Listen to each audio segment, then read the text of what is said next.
Bismillahirrahmanirrahim. Assalamualaikum warahmatullahi wabarakatuh.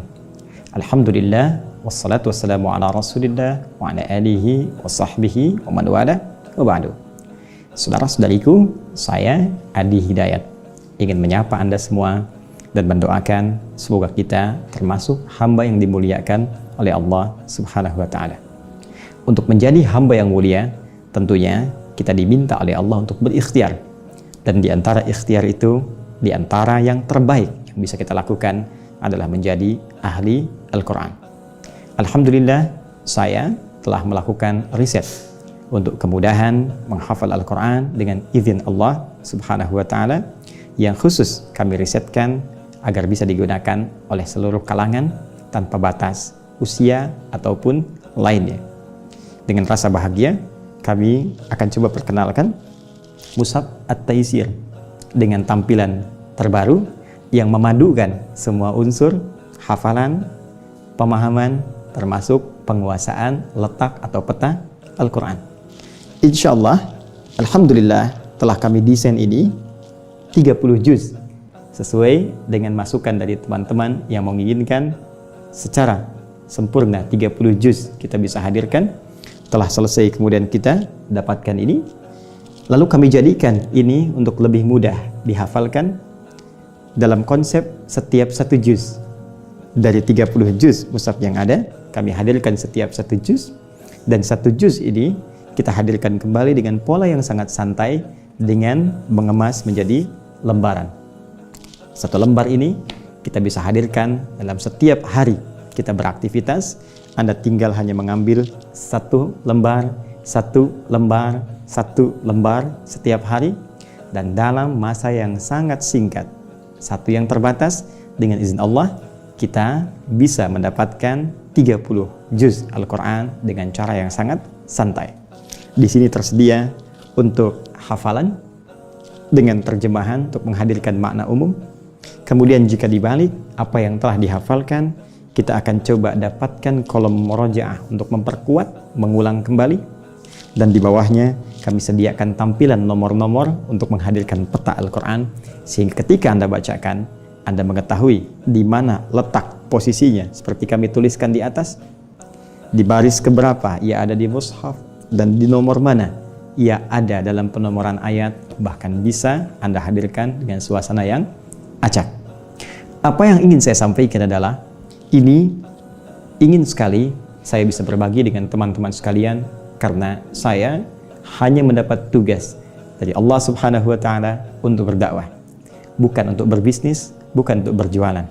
Karena itu, hasil riset yang telah kita dapatkan ingin rasanya kami berbagi dalam konsep wakaf, dan saya mengajak Anda semua untuk terlibat dalam proyek besar ini. Mari kita hadirkan wakafnya. Saya tidak akan pernah mengambil 1 sen pun, 1 rupiah pun dari hasil ini, tapi kita akan kumpulkan untuk kita bagikan pada siapapun yang ingin menjadi ahli Al-Quran, yang dengan itu mudah-mudahan kita mendapat predikat mulia saat berpulang kepada Allah Subhanahu wa taala. Jika telah cukup dana untuk mencetak dan tiba waktu untuk membagikan, maka insya Allah saya akan jelaskan kembali bagaimana cara penggunaan mushaf ini sesuai dengan apa yang diisyaratkan Al-Quran untuk memudahkan kita mendapatkan predikat sebagai ahli Quran sesuai dengan petunjuk Nabi Sallallahu Alaihi Wasallam. Adapun bagi Anda yang berminat untuk berpartisipasi menghadirkan jembatan bagi ahli Al-Quran, maka Anda bisa mengikuti dan menghadirkan partisipasi itu pada rekening atau tautan yang bisa Anda dapatkan di layar yang kami tampilkan ini. Terima kasih. Adi Hidayat. Assalamualaikum warahmatullahi wabarakatuh.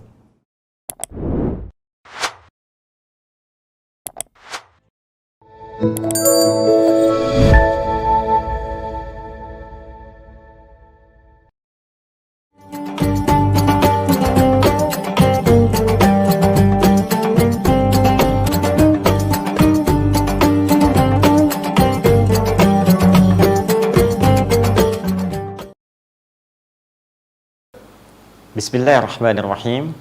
Assalamualaikum warahmatullahi wabarakatuh.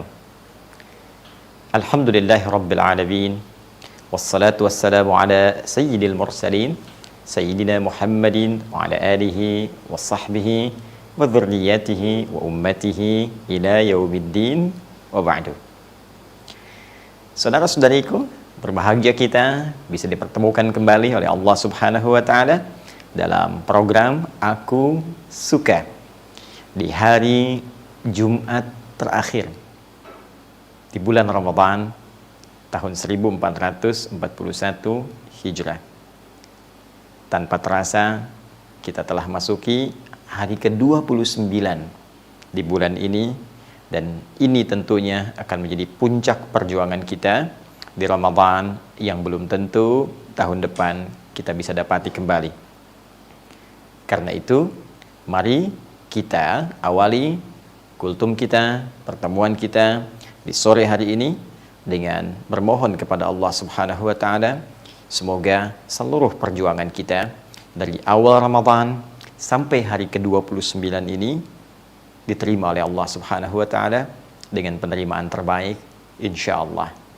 Dan dengan penerimaan ini kita bisa mengukur apakah ada rasa penerimaan itu dalam jiwa kita, sehingga dengan itu kita menjadi bahagia, merasa menang, merasa berhasil dengan semua perjuangan yang telah kita lakukan dari awal Ramadan sampai dengan hari ke-29 ini, sehingga pribadi kita yang muslim yang telah naik menjadi mukmin bisa bertransformasi menjadi pribadi muttaqin yang layak menunaikan Idul Fitr di hari pertama di bulan Syawal nanti.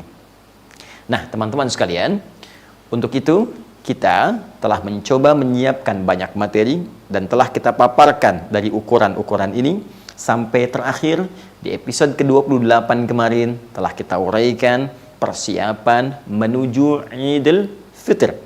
Momentum terbaik, momentum istimewa, momentum yang sangat langka yang menandai kembalinya kita dalam keadaan fitrah yang bersih, benar, dekat dengan Allah, yang kemudian itu pun ditandai secara fisikal dengan memakan makanan untuk menunjukkan kemenangan kita akan perjuangan melawan nafsu, keberhasilan dan kebahagiaan kita telah menuntaskan Ramadan, sekaligus menunjukkan bahwa Shiyam telah usai. Baik, di pertemuan kemarin kita telah merumuskan dan menurunkan berdasar keterangan Al-Quran dan hadis-hadis Rasulullah SAW tentang tahap persiapan Idul Fitri itu.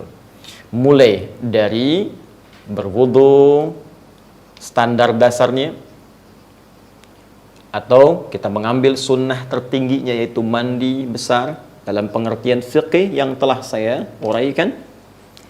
Kemudian setelah itu kita mencoba mencari pakaian terbaik.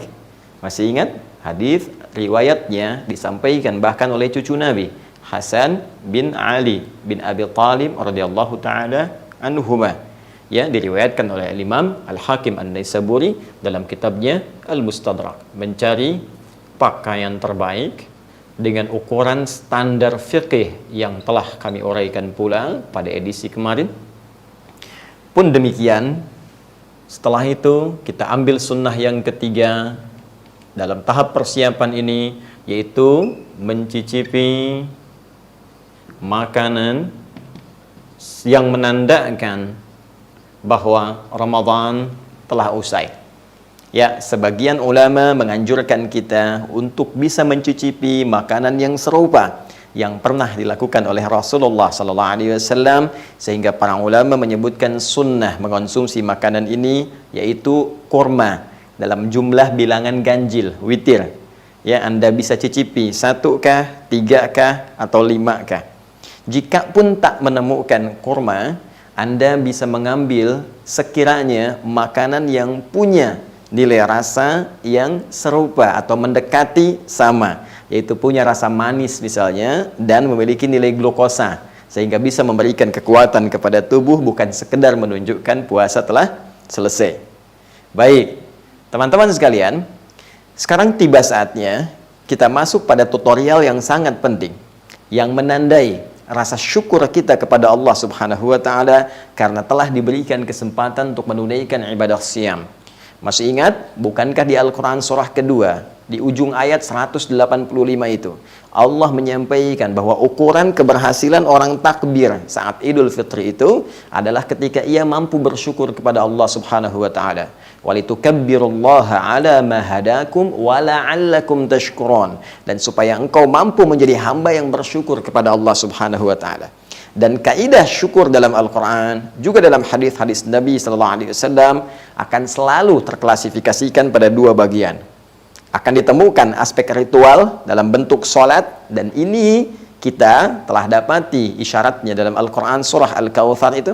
Inna a'tayna kal kawthar fassalli li rabbika wanhar inna syani'aka huwal abtar. Muhammad sallallahu alaihi wasallam, kami telah anugerahkan kepadamu nikmat yang sangat banyak. Kami jaminkan semua kenikmatan terbaik di surga nanti. Ya, sampai engkau mengatakan saya puas ya Allah. Untuk itu, sebelum sampai ke sana, syukuri dulu semua nikmat ini dengan cara salat. Fasalli. Karena itulah nikmat terbesar ketika menuntaskan siam Ramadan, tuntas kita menghadapi Idul Fitr, maka sunnah ini pun langsung dicontohkan oleh Rasulullah SAW untuk menunaikan sholat. Baik, edisi kali ini kita akan belajar bagaimana tutorial sholatnya untuk kita tunaikan dalam rangka beridul fitri. Baik Anda yang tengah berada di zona merah sehingga akan ditarik kemudian itu ke rumah, ataupun di zona hijau yang diperkenankan menunaikan sholat di lapang atau di masjid, maka seperti apa tutorialnya? Ini yang coba akan kita ulas di edisi ke-29 Aku Suka. Baik teman-teman sekalian, tutorial sholat Id episode yang kedua saat ini akan kita langsung masuk kepada teknis penunaian sholatnya. Baik, tentunya kita harus merujuk kepada keterangan Al-Quran dan Sunnah untuk menentukan waktunya dulu. Ya, jelas kita mengetahui ini akan dimulai pada awal bulan Syawal, 1 Syawal. Namun 1 Syawal itu kapan waktu tepatnya? Ini kita akan turunkan. Kemudian yang kedua, secara teknis, hal-hal yang dicontohkan oleh Nabi dan diisyaratkan langsung kepada kita untuk dilakukan secara teknis menjelang penunaian sholat Id. Apa dan bagaimana teknis menjelang atau persiapan teknisnya yang terkait erat dengan sholatnya. Kemudian baru kita masuk teknis penunaiannya. Bagaimana cara kita menunaikan sholat Id seperti dicontohkan oleh Rasulullah Sallallahu Alaihi Wasallam. Baik, kita mulai pertama untuk masuk kepada penentuan waktu. Dalam konteks penunaian waktu ini disampaikan, dirujuk dari keterangan para sahabat yang sampai kepada Nabi Sallallahu Alaihi Wasallam, dan Imam Ahmad kemudian menyebutkan dalam musnad beliau, dalam kumpulan riwayat yang beliau susun dari tersambung kepada sahabat Jundub, disampaikan bahwa kana Rasulullah sallallahu alaihi wasallam yusalli bina yaumal fitri wasyamsu ala qaidi ramhain. Bima makna adalah kami pernah diimami Rasulullah sallallahu alaihi wasallam tatkala menunaikan salat Idul Fitri, dan matahari, ini saat kami menunaikan sholat itu, matahari dalam posisi ketinggian bayangannya itu ketika jatuh ke bumi, ketinggian bayangannya sekitar 2 tombak. Ya, 2 tombak.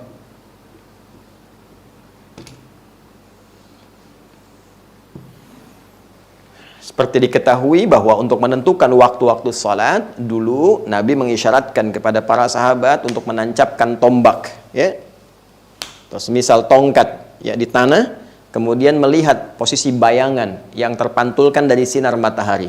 Apakah kemudian panjang bayangannya itu, ya, lebih tinggi dari tombaknya, berapa, sama dengan tombaknya, ataukah kemudian telah mengecil sampai hilang. Maka itu keadaan yang dimaksudkan dari mulai tinggi, mengecil sampai hilang akan menunjukkan secara spesifik waktu penunaian sholat. Ini cara yang paling praktis. Baik, kalau kita lihat teman-teman sekalian, hadis-hadis yang terkait dengan ukuran, bayangan, 1 tombak, 2 tombak, ini waktunya tentunya terkait setelah matahari terbit dari tempat terbitnya, masyriq, ya. Kalau ia terbit dari tempat terbit, begitu pas terbit, kemudian dia bergeser, ya, bayangan sudah menunjukkan 1 tombak, ya. Ini disebut dengan waktunya dari awal duha, syuruk, ya, syuruk. Jadi saya tuliskan syuruk seperti ini. Ini awal duha, ada salat syuruk, gitu kan? Tersebut di dalam hadis riwayat At-Tirmidzi diantaranya disambungkan kepada Nabi SAW ketika beliau bersabda, man sholal ghadata fil jama'ati au fil masjid, siapa yang menunaikan salat subuh dengan berjamaah, ya, khususnya di masjid, ya, thumma yaq'udu yadhkurullah, kemudian setelah itu dia nggak langsung beraktivitas yang lain, tidak langsung pulang kalau dia sedang di masjid, ya, tapi dia duduk berzikir kepada Allah Subhanahu wa taala. Zikir itu bisa baca Al-Quran, disebut dengan zikir. Quran surah ke-15 ayat 9. Ya, bisa juga dia zikir bertasbih, bertahmid, ya, bertakbir misalnya, ya, Al-Quran surah ke-4 ayat 103. Bisa berdoa, itu zikir. Quran surah ke-7 ayat 205. Ya, bisa menghafal Al-Quran, itu zikir. Quran surah ke-54 ya, ayat 17, 22, 32, 40. Bisa ikut ta'lim Sabtu Ahad, tak sadar gitu kan, tak terasa, begitu selesai sholat ada ta'lim, itu bagian dari zikir. Dalilnya Quran surah ketiga ayat 190 sampai 191, ya. Baik, itu semua zikir. Kemudian thumma yusalli rak'atain, ya, fi bidayatid duha, maka dia sholat 2 rakaat setelah itu di awal duha, ya, ketika mataharinya 1 tombak itu awal duha. Maka ini sholatnya disebut dengan syuruk, pergeserannya disebut isyraq, ya, tempat terbitnya matahari ketika terbit, ya, itu disebut masyriq, terbit. Terbenamnya maghrib, ya. Masyriq dan maghrib dikumpulkan oleh Allah Subhanahu wa taala di firman-Nya pertama kali disebutkan di surah Al-Baqarah, surah kedua ayat 115. Walillahil masyriq wal maghrib fa aynama tuwallu fa thamma wajhullah. Baik, maka milik Allah lah masyriq dan maghrib. Ini punya Allah, ini bukan Tuhan. Jadi jangan sampai kamu nyembah matahari. Matahari terbit, kamu menghadap, kamu sembah. Terbenam, kamu sembah juga. Bukan, itu punya Allah. Allah yang ciptakan kok. Kenapa kamu sembah? Sedangkan Tuhannya tidak kamu sembah. Maka kata Allah, masyriq tempat terbit, maghrib tempat terbenam, itu semua Allah yang ciptakan. Punya Allah. Baik, teman-teman sekalian. Kalau Anda kebingungan tentang kiblat, kata Allah, silahkan menghadap kemanapun, maka Allah akan menemukanmu. Dalam konteks kita sedang menunaikan salat. Baik, fokus ke sini. Jadi masyriq itu tempat terbit. Ketika dia bergeser ke arah syuruk ini, maka pergeserannya disebut dengan isyraq. Ya. Isyraq. Asyraqa yusyriqa. Ya, menempati masyriqnya dia bergeser isyraq, bergeser ke awal duha disebut syuruk. Syuruk ini kadar bayangannya 1 tombak. Ya, 1 tombak. Baik, teman-teman sekalian, fokus bersama saya. Kadar bayangan 1 tombak kurang lebih lah, kalau sekarang kita tarik misalnya, ya, setelah menunaikan sholat subuh, dari waktu subuh kurang lebih 1 jam sampai 1 jam setengah. Ya, kurang lebih demikian. Jadi kalau subuhnya misal 4:30, ya 5:30 sampai jam 6 atau kurang sedikit, itu masuk syuruk. Ya, jadi kalau kita misalnya ingin lebarkan menjadi 2 tombak, ya tambah kurang lebih setengah jaman lah, ya, secara maksimalnya.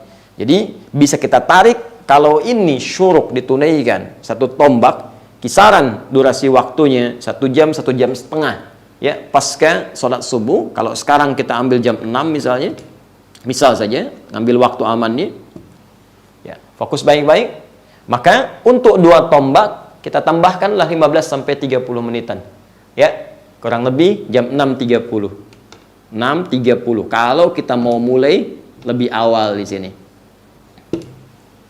Jelas? Nah, ini ukuran ini bergantung kepada kapan kita menunaikan sholat subuhnya. Ambil. Dan ini waktunya terbentang luas. Waktu ini. Jadi kalau kita ingin tunaikan, karena ini awal duha, terus kita tambahkan waktunya seperti tadi, kurang lebih 2 tombak ukuran jam 6.30, Ya, dan waktu ini terbentang luas sampai ke menjelang zuhur.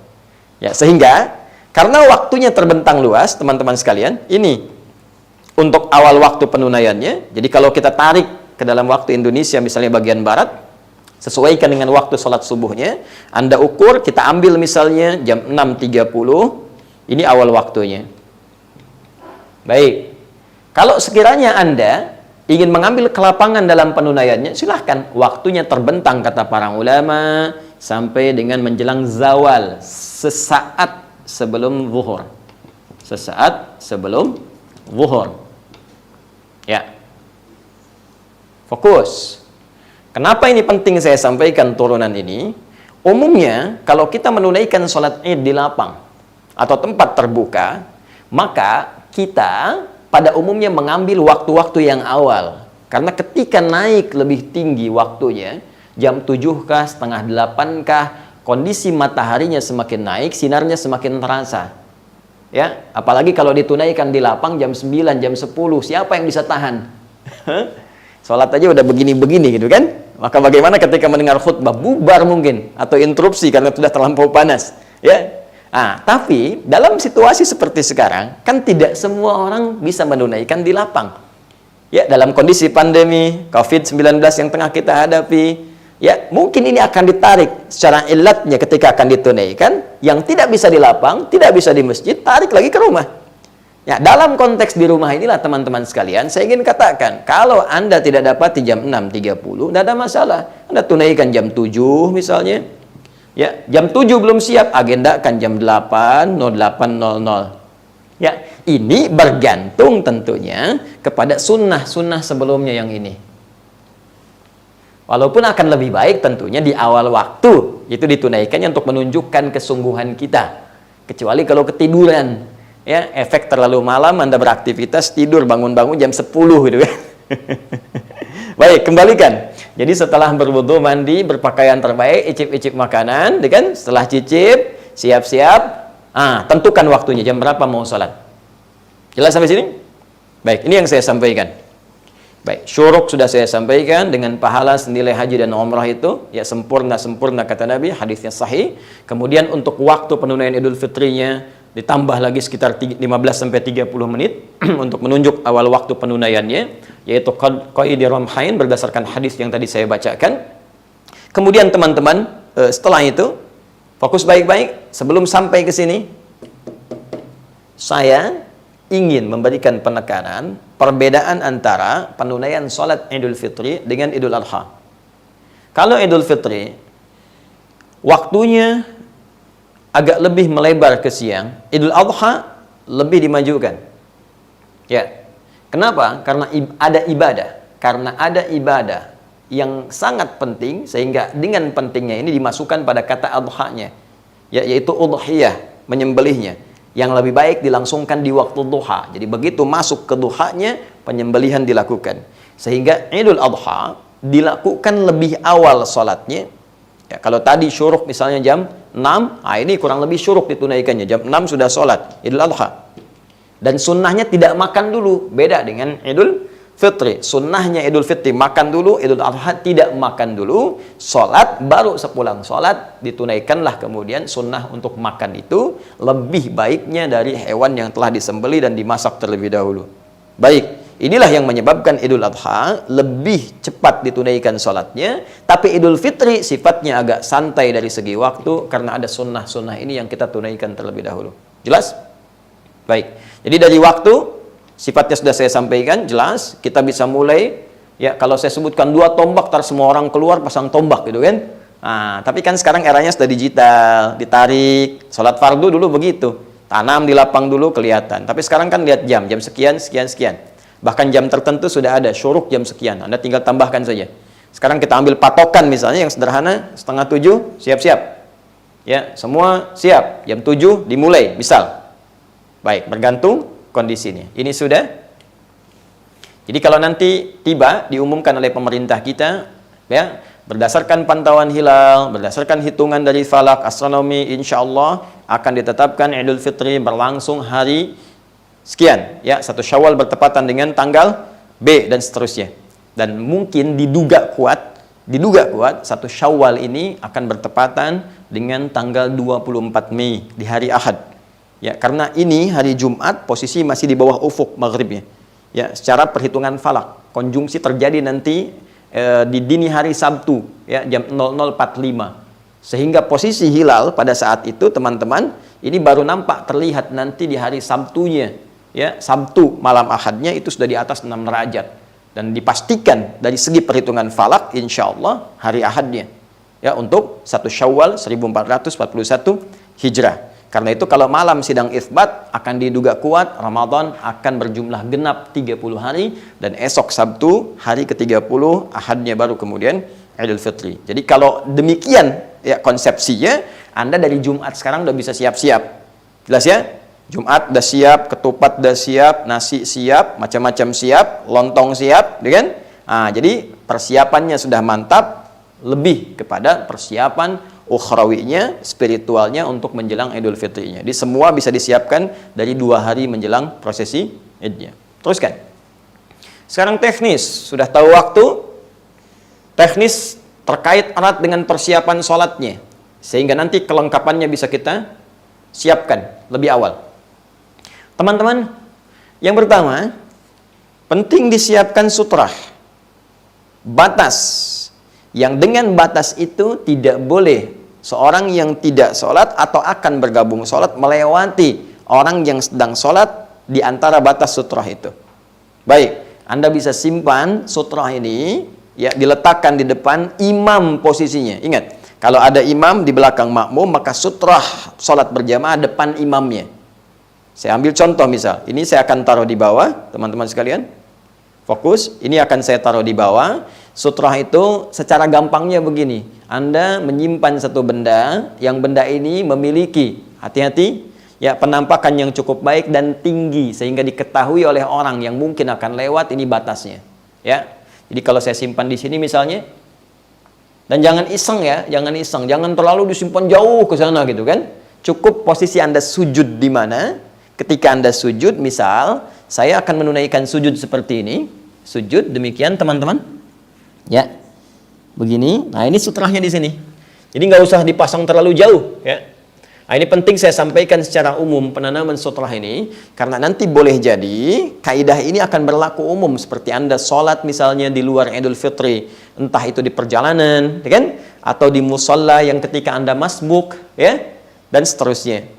Pasang sutrah, kalau mau gampang, bagi teman-teman yang ada musola, ya kan? Atau ruangan khusus yang disiapkan ketika ditarik ke rumah misalnya. Nah, kalau di masjid kan ada mihrab. Ya, mihrab itu kan ada tembok ya di bagian imamnya itu. Jadi kecil kemungkinan orang lewat karena nggak ada yang bisa nembus tembok, gitu kan? Nah, di rumah juga begitu. Kalau Anda ada satu ruangan, ruang tengah kah atau misalnya di kamar kah, Anda bisa ambil posisi bentangkan sejadah tepat di depannya itu tembok. Ya, jadi dalam konteks ini tidak ada orang yang lalu lalang dan terlihat di hadapan Anda. Jelas? Baik, ini sutrah imam. Makmum, teman-teman sekalian, dalam konteks berjamaah nggak perlu pasang sutrah lagi. Nah, jadi jangan sampai begini, imam pasang sutrah, makmum pasang, nggak usah. Ya, karena bagi makmum, nanti saf makmum itu ada kelonggaran. Kalau saf imam nggak boleh dilewati, tapi makmum ini kalau batal satu, boleh melewati yang lain. Ya, misal sedang sholat tiba-tiba batal. Ya, jangan ditahan-tahan ya. Kalau sedang nggak enak, nggak usah ini naik, sudah. Ya, udah batalkan saja. Batal, Anda kembali keluar. Anda bisa lewati makmum yang lain. Itu nggak membatalkan dan tidak mengganggu kepada yang lain juga kalau paham fikihnya. Anda keluar, wudhu lagi, gabung lagi. Yang ini geser. Saat ini bergeser seperti ini, nanti ketika Anda selesai wudhu, Anda isi yang paling pojok. Jangan maksa ke sini lagi. Jelas ya? Baik, ini sutrah. Simpan, jangan dilewati. Ini sunnah. Karena itu, siapkan kondisinya. Apa yang penting terkait kondisi ini? Tadi, tentukan ruangan di mana Anda akan sholat. Kalau ruangan di ruang tengah cukup lebar misalnya, keadaan di rumah, ataupun di lapang misalnya yang lebar, maka cepat tentukan sutrahnya, supaya nggak dilewati orang. Baik. Jelas? Paham ya? Selanjutnya, kalau sudah jelas, teman-teman sekalian, susun safnya. Ya, susun saf terlebih dahulu. Tentukan imamnya. Baik. terkait dengan yang di lapang, di masjid, atau bahkan di rumah. Sholat berjamaah itu kaidahnya sama. Pasti ada imam dan makmum. Itu disebut dengan jamaah. Jadi tidak mengikat tempat, baik yang di lapang, di masjid, ataukah di rumah. Ada imam, ada makmum. Maka imam mengecek dulu keadaan makmumnya, memetakkan kondisinya, dan merapikan safnya. Jelas? Baik, penting untuk Anda melihat. Jadi bukan formalitas begini, rapatkan, luruskan. Ya. Dan tidak apa menggunakan bahasa Indonesia, nggak ada masalah. Tidak harus pakai bahasa Arab karena ini maknawi sifatnya, ya. Rapatkan, luruskan, istau, istaqimu. Tidak hanya demikian, teman-teman. Anda membalik, menghadap kepada makmum, lihat. Rapatkan, sayang, Dek, rapatkan ya. Ya, di belakang, paling belakang mama dengan adik-adik yang perempuan, rapatkan juga. Rapat, ya. Rapat, luruskan. Nah, ketika Anda melihat makmum ini, coba petakan. Siapa mereka? Mungkin ada yang tidak bisa berdiri terlampau lama, ya kan?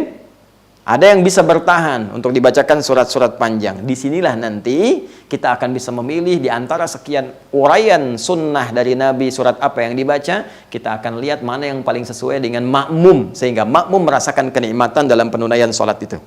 Jelas? Baik.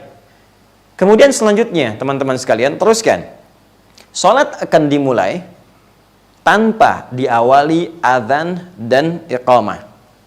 Awas hati-hati, jadi jangan terlampau soleh. Ya, saya ulang, jangan terlampau soleh, tidak perlu ada azan, tidak perlu ada iqamah. Tersambung hadis kepada Nabi SAW, diriwayatkan ketika Nabi akan menunaikan sholat Id itu, maka kami tidak mengawalinya, kata para sahabat, dengan azan ataupun iqamah. Jadi langsung beliau memberikan arahan kepada kami, meluruskan saf dan seterusnya, salatul jami'ah, siap-siap sholat, kemudian ditunaikan. Jelas? Baik, kalau sudah sampai ke situ, mari kita masuk kepada teknis utamanya. Baik, sholat Id baik ditunaikan di lapang, di masjid, ataukah di rumah.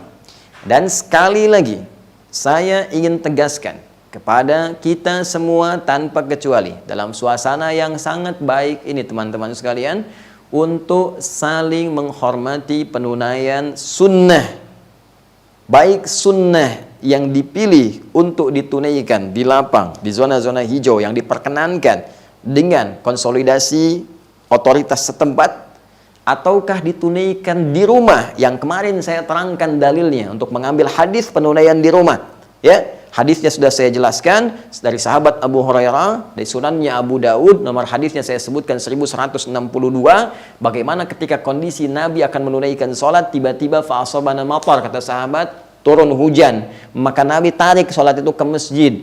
Apa alasannya? Supaya sahabat kemudian tidak terkena hujan, mungkin fisiknya terganggu, ada yang sakit dan tak kondusif sholat.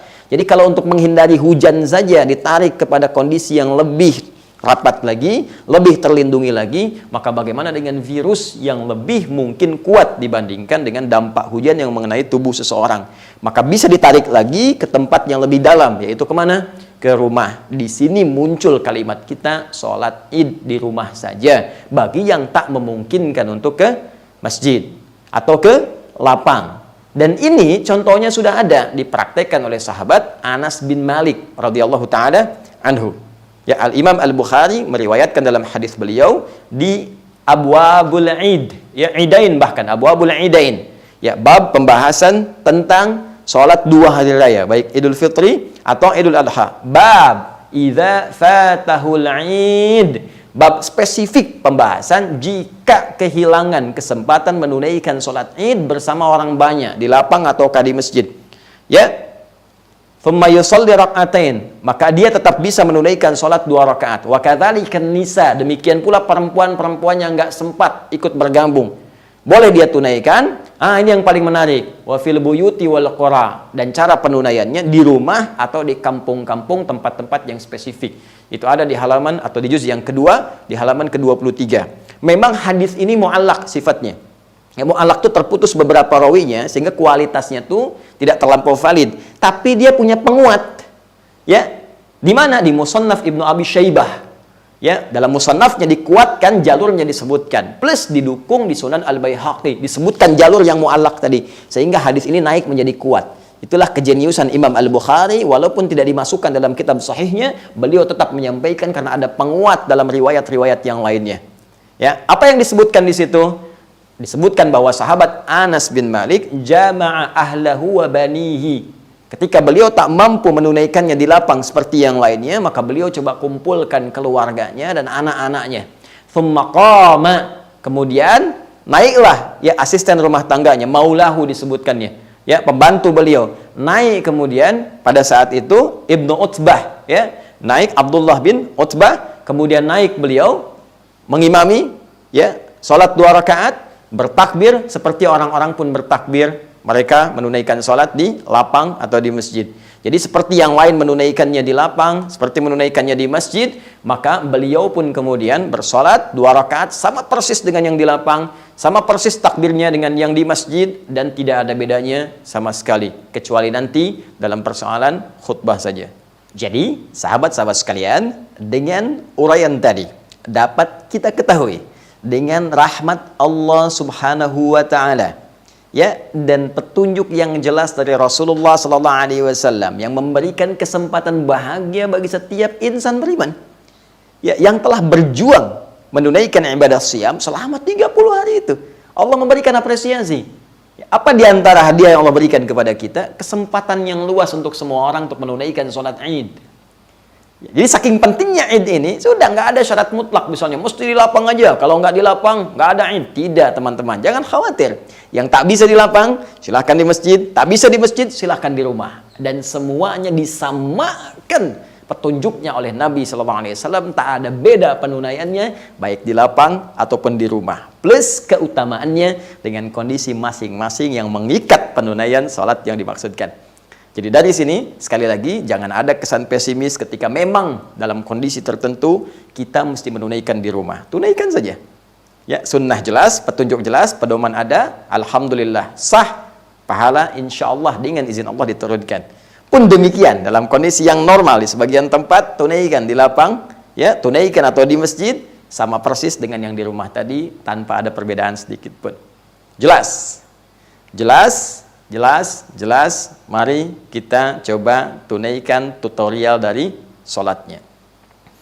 Menghadap ke arah kiblat, jelas, ukur arahnya, sesuaikan, jangan sampai keliru. Hati-hati, ini juga menjadi pelajaran penting, ya, bagi sebagian keluarga yang barangkali selama ini belum pernah mengalami situasi ini. Alhamdulillah bisa belajar lebih banyak, bisa tentukan kemana arah kiblat yang benarnya. Ya, Quran surah kedua ayat 144. Ya, arahkan sesuai ke Masjid Al-Haram. Ya, fawalli wajhaka syatral Masjidil Haram. Selesai, arah kiblat sudah, berikan arahan seperti tadi saya sampaikan, siap untuk memulai, kemudian berikan isyarat salatul jami'ah. Salat kita akan mulai. Ingat ya, tak ada qamat, tak ada azan sebelumnya. Isyarat boleh dengan bahasa Indonesia. Ya, salatul jami'ah boleh kalau mau pakai bahasa Arab atau bahasa Indonesia. Yuk kita mulai sholatnya berjamaah ya. Khusyukkan hati kita, tenangkan jiwa kita, dan rasakan kenikmatan untuk berdoa saat sholat. Nikmat. Berniat dalam hati kita, kemudian mulai bertakbir. Fokus baik-baik. Nah, sebelum sampai ke takbir, saya ingin tunjukkan jumlah rakaatnya hanya 2. Jadi sholat Idul Fitri ditunaikan 2 rakaat. Seperti sholat subuh, 2 rakaat. Jelas? Baik, 2 rakaat ini perbedaannya teman-teman sekalian spesifik saat takbir, ya, dan pilihan bacaan surat nanti. Saat takbir diriwayatkan dari sahabat Katsir bin Abdullah, ya, dari bapaknya, dari kakeknya, Katsir bin Abdullah. Dari bapaknya, dari kakeknya, dari Nabi Sallallahu Alaihi Wasallam. Ketika terlihat beliau menunaikan sholat Id itu, beliau mengimami dengan takbir, disebutnya takbirat zawaid, takbir tambahan dari sekedar takbiratul ihram. Takbir tambahan ini di rakaat pertama jumlahnya 7, dan di rakaat kedua jumlahnya 5. Baik, jadi ketika Anda bertakbir seperti biasa takbiratul ihram, Allahu Akbar, boleh angkat seperti ini di sini sejajar dengan bahu, hadwa mankibaihi. Ini hadisnya di Al-Bukhari ada, di hadis Muslim juga nomor hadis 397 ada. Rawinya sahabat Abu Hurairah yang menyampaikan kepada kita dari peristiwa seorang bernama Khalad bin Rafi Az-Zuraiqi ketika diajarkan oleh Nabi SAW cara salat yang benar. Maka Nabi mengatakan, "Idza qumta ila shalah fa asbighul wudhu." Jika Anda ingin menunaikan salat dengan sempurna, sempurnakan wudu, tsumastaqbilul qiblah, menghadap ke arah kiblat, kemudian bersalat, kemudian bersiap untuk takbir, maka Nabi contohkan bertakbir mengangkat tangan sejajar dengan bahunya, hadwa mankibaihi di sini. Ya. Bisa juga sejajar dengan daun telinga di sini. Mana yang paling nyaman saja. Ini di dalam riwayat hadis An-Nasai. Sejajar dengan daun telinga. Jadi boleh diangkat sini, boleh diangkat sini. Takbir yang pertama, membuka salat. Pembuka ini disebut takbiratul ihram. Ya, jadi ketika bertakbir, kemudian ihram, sifat ihramnya muncul. Apa itu ihram? Dari ahrama yuhrimu ihraman. Akar katanya diambil dari haram. Harama yahrumu haram. Haram itu dilarang, tidak boleh. Kalau kita ingin menanggalkan segala hal untuk menunjukkan ini tidak boleh, tambah hamzah, ahrama yuhrimu, sifatnya ihram.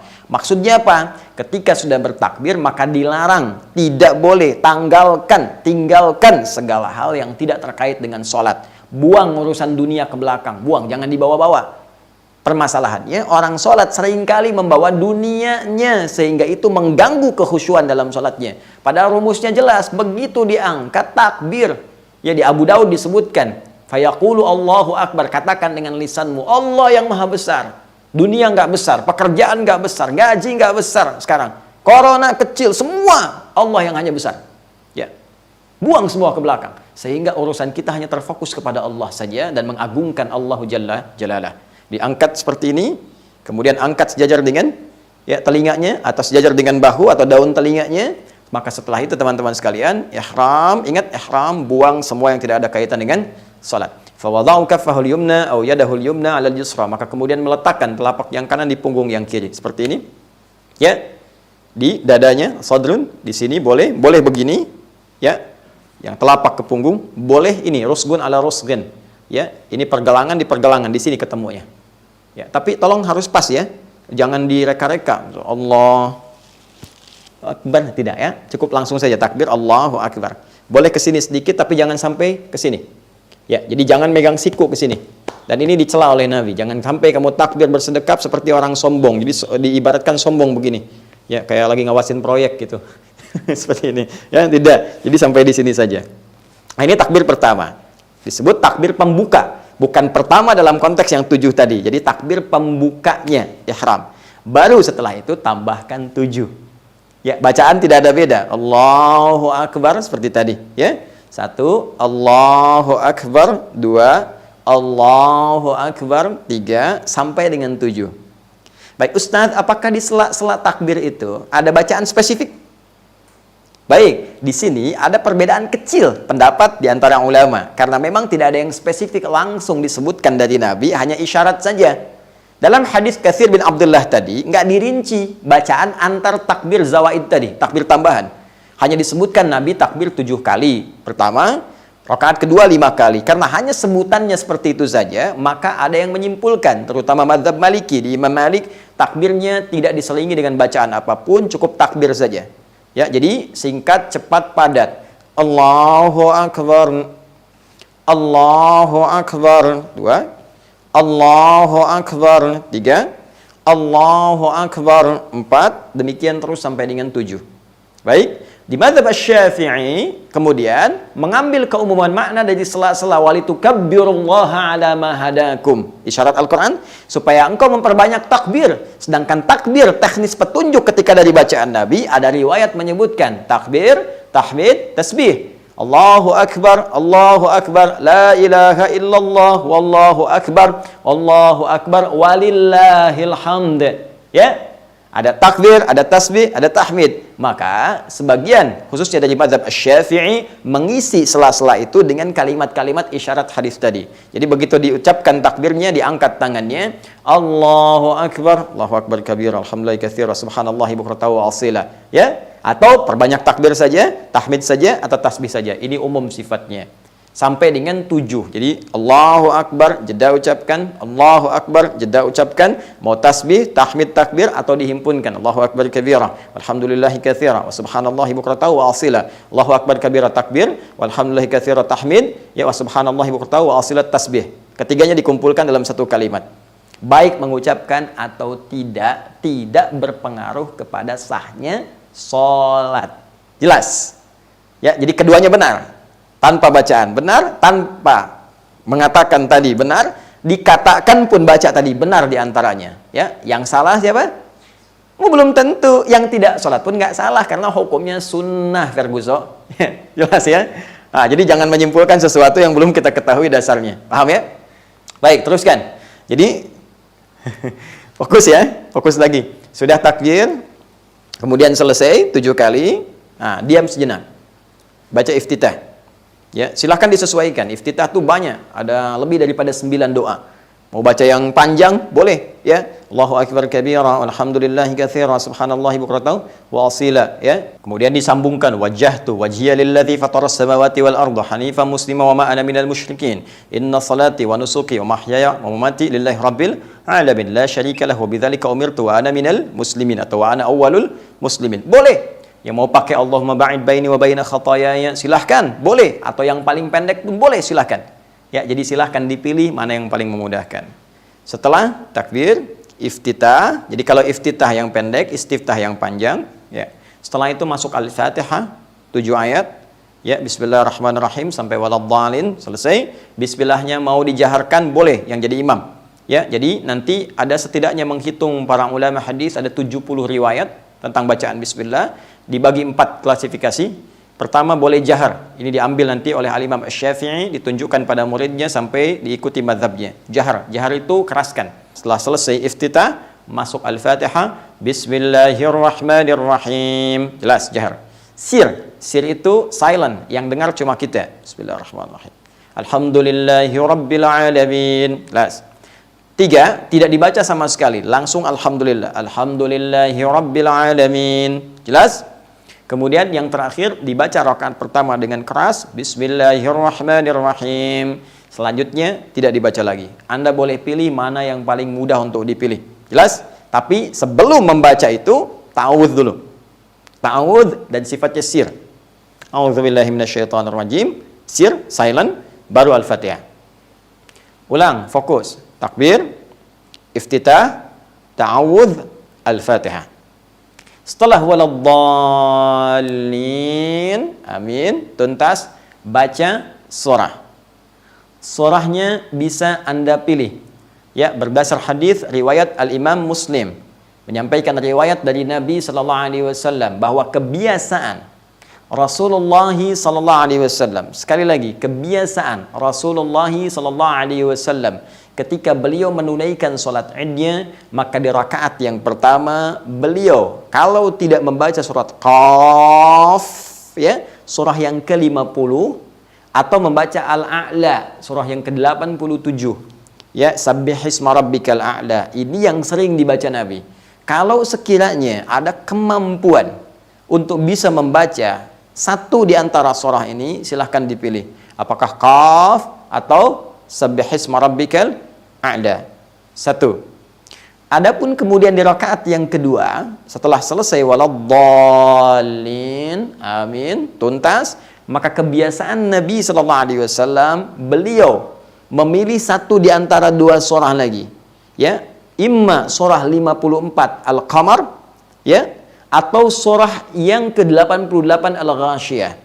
Kalau tidak baca Al-Qamar, ya, iqtarabatis sa'atu wa insyaqqal qamar, atau hal ataka haditsul ghasyiyah. Ini kebiasaan. Kebiasaan yang Nabi kerjakan disebut sunnah, sehingga para ulama mengatakan sunnahnya boleh rakaat pertama Sabbihisma rabbikal a'la, rakaat kedua hal ataka haditsul ghasyiyah, Atau rakaat pertama qaf, rakaat yang kedua iqtarabatis sa'ah wa syaqqal qamar. Ini pilihan. Kalaupun Anda melihat saat di awal tadi begitu nengok makmum, oh, anak-anak kecil masih bayi, ya. Istri juga barangkali agak kesulitan, ada ibu mertua sepuh juga. Mau dibacakan qaf. Mereka belum tentu kuat, ayatnya cukup panjang. Ya, bukan hanya mereka nggak kuat, imamnya aja belum tentu hafal misalnya, ya. Atau ala juga demikian, ya. Sudah imam nggak kuat, sudah imam nggak hafal, makmum belum kuat. Atau sudah imam belum hafal, makmum nggak kuat. Nah, maka pilih ala, aduh belum bisa hafal juga ala misalnya. Maka nggak usah susah-susah, baca yang tengah-tengah. Ad-duha. Ya. Wad-duha wal-laili idza saja. Baik, ma wadda'aka rabbuka wa ma qala, baca ad-duha. Rakaat keduanya baca al-insyirah, karena duha dan al-insyirah itu satu paket penurunannya. Ya, maka saya lebih senang kalau rakaat pertama baca ad-duha, kedua al-insyirah. Ustadz, saya sulit juga Ustadz bacanya. Nah, ini qadar Allah ini, alhamdulillah syukur pada Allah saya diberi kesempatan jadi imam seumur-umur di keluarga. Mudah-mudahan hisabnya ringan di hari kiamat dan bisa jadi tanda di hadapan Allah. Ya Allah, saya pernah jadi imam di keluarga. Ya, bawa ini kesempatan. Kalau bisa para ayah di rumah jangan wakilkan. Kalau bisa Anda, kecuali kalau Anda telah siapkan generasi penerus anak-anak yang sudah 30 juz hafid, kebanggaan, silahkan. Tapi kalau Anda mampu lakukan, itu akan meringankan hisab Anda di hari kiamat. Ketika ditanya apa yang sudah kamu kerjakan sebagai seorang ayah, ya Allah, Engkau Maha Tahu, aku pernah menjadi imam dalam salat Id bagi keluargaku. Dan ini mungkin akan meringankan dari sekian hisab yang akan Allah tanyakan kepada kita.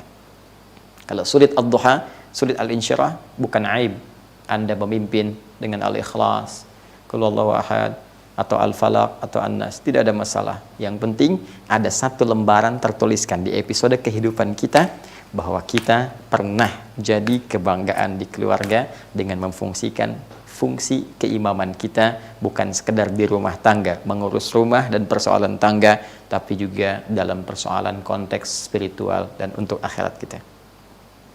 Nah, selebihnya teman-teman tidak ada beda.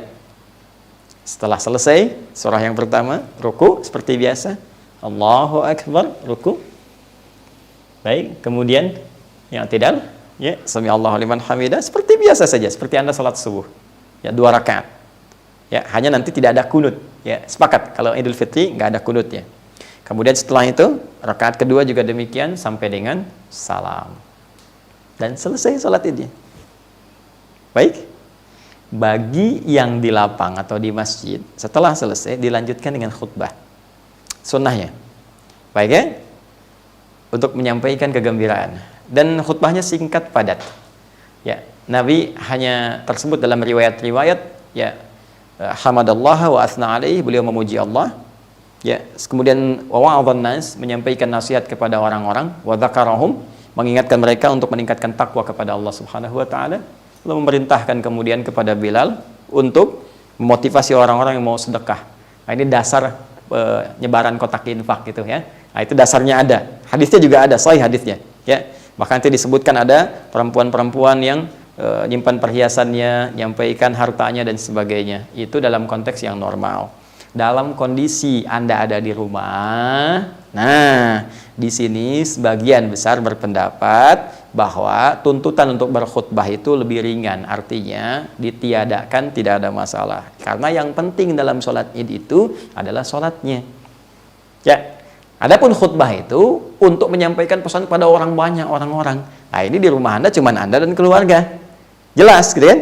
Walaupun kalau ingin khutbah tidak dilarang, cukup penuhi rukunnya saja. Ya, paham ya? Memuji Allah Subhanahu wa taala, kan? Bersalawat kepada Rasulullah sallallahu alaihi wasallam, kemudian syahadat, berikan pesan singkat sudah. Ya, kalau enggak bisa pesannya baca ayat takwa, ittaqillah. Ya, ya ayyuhalladzina amanu taqullaha haqqa tuqatih wa la tamutunna illa wa antum muslimun. Enggak hafal juga sampaikan, "Ma, adik-adik sekalian, anak-anakku, yuk kita mulai dengan papa dan kita semua untuk meningkatkan takwa kepada Allah." Selesai, barakallahu li wa lakum, doa tutup. Minta, boleh pakai bahasa Indonesia, tidak ada masalah. Pakai bahasa Indonesia, selesai doa sama-sama. Mungkin suasananya akan berbeda. Ketika seorang ayah selesai sholat, dia berdiri memuji Allah, alhamdulillahirabbil alamin, Wassalatu wassalamu ala Rasulillahil Karim, bersalawat kepada Nabi sallallahu alaihi wasallam, bersyahadat, setelah itu menyampaikan. Ini adalah episode baru Idul Fitri kita, tapi kesempatan terbaik bagi ayah, bagi papa untuk menyampaikan kepada kalian semua. Papa sayang kalian semua, sayang di dunia dan sayang untuk di akhirat kita. Semoga seperti Allah kumpulkan kita di dunia, Allah akan kumpulkan lagi kita di akhirat. Karena itu maafkan kalau selama ini ada yang kurang. Mari kita jadikan hari ini sebagai hari baru untuk keluarga kita, untuk semakin meningkatkan takwa dan mendekat kepada Allah Subhanahu wa taala. Mari kita berdoa supaya Allah merahmati keluarga kita, melancarkan rezeki di keluarga kita untuk bisa semangat beribadah kepada Allah. Mari berdoa semuanya. Ketika berdoa penuh khusyuk, mengalir air mata kita dalam suasana yang sangat haru, boleh jadi rahmat Allah diturunkan pada saat itu, dan kita mintakan spesifik, ya Allah, angkat wabah ini supaya kami bisa menikmati ibadah di masjidmu lagi, menikmati ta'lim lagi, menikmati jumpa dengan para sahabat, silaturahim lagi. Lalu selesai. Setelah itu Anda bisa berpelukan dengan keluarga terbatas, ya kan? Demikian, tuntas di rumah. Di lapang bisa Anda kerjakan dengan situasi yang tentunya sekali lagi tetap berkoordinasi dengan otoritas tempat dan ikuti protokol yang telah diberikan garis dan panduannya. Sampai di sini tuntaslah tutorial sholat Idul Fitri kita, tinggal pelaksanaannya saja dan persiapan kita maksimalkan seperti yang telah kami uraikan. Hanya satu persoalan lagi. Bukankah tanda syukur itu dibagi dua klasifikasinya? Ingat? Kembali kepada ayat Al-Quran Al-Baqarah 185. Ingat, belum selesai pembahasan kita. Bahwa wala'allakum tashkurun, supaya orang puasa itu bisa bersyukur, tingkatkan syukurnya kepada Allah, dan bahagia dia di Idul Fitri ya, ditandai yang pertama dengan sholat. Tadi telah kita tuntaskan. Tapi yang kedua, apa ciri spesifik yang dengan ciri ini, jika benar ia mendapatkan ciri utama ini, maka ia akan terjaga dan dijaga oleh Allah Subhanahu wa taala selama 11 bulan mendatang untuk hadir kembali dalam Ramadan. Dan dalam penjagaan ini, Allahu Akbar, dijaga dari perbuatan yang salah, ditingkatkan amal soleh dan menjadikan kedekatannya dengan Allah begitu kuat. Apa cirinya? Bagaimana prakteknya? Itulah bahasan pamungkas kita esok hari di edisi ke-30 Aku Suka, dan edisi penutup di bulan Ramadan tahun 1441 Hijrah. Kita bersabar, dan sekaligus saya juga menyampaikan kepada teman-teman sekalian, insya Allah setelah kultum esok yang terakhir, kita ba'da isya'nya, ya, maghrib kita berbuka, ba'da isya'nya kami akan menyapa Anda semua dalam fasilitas interaksi langsung. Ya, ada insya Allah media Zoom yang kita siapkan. Teman-teman, nanti akan dibuka pendaftaran. Anda silahkan nanti hadir di situ. Kita akan hadirkan gema takbir bersama, terhubung lewat media daring, nggak dengan online. Kita akan bertakbir dan kita akan berkenalan dengan keluarga Aku Suka, dan bersama-sama berdoa memohon kepada Allah Subhanahu wa taala untuk kebaikan kita, kebaikan bangsa kita, negara kita, keluarga kita, besar ataupun kecil, dan khususnya untuk akhirat kita. Demikian yang saya sampaikan, semoga bermanfaat.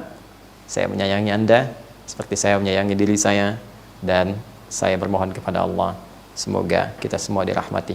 Selamat berbuka. Subhanakallahumma wa bihamdika asyhadu an la ilaha illa anta astaghfiruka wa atubu ilaik. Wa akhiru da'wana alhamdulillahi rabbil alamin. Assalamualaikum warahmatullahi wabarakatuh.